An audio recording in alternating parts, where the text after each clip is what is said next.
मंचर येथे आयोजित केलेल्या सत्कार समारंभामध्ये नवनिर्वाचित खासदार डॉक्टर अमोलजी कोल्हे यांचा एक धर्मनिरपेक्षवादी विचाराचा व सर्व धर्म समभावाचा एक प्रसंग समोर आलाय। मंचर येथील आयोजित सभेमध्ये त्यांचे भाषण सुरू असतानाच शेजारी असलेल्या सुन्नी जामा मस्जिदमध्ये सायंकाळच्या मगरिब अजानला सुरुवात झाली होती।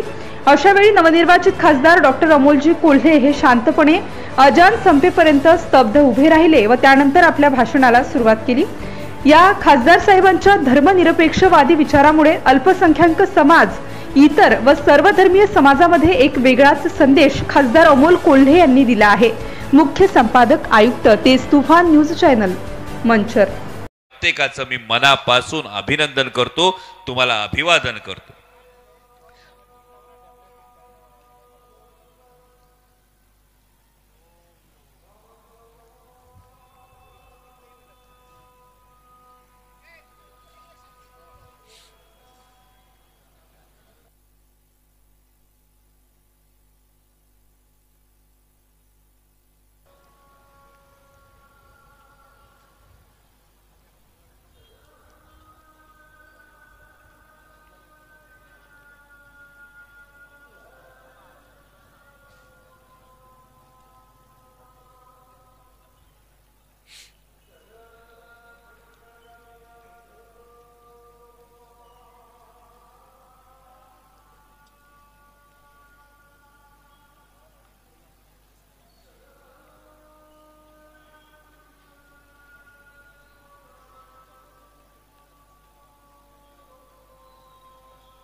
Subscribe now and press the bell icon.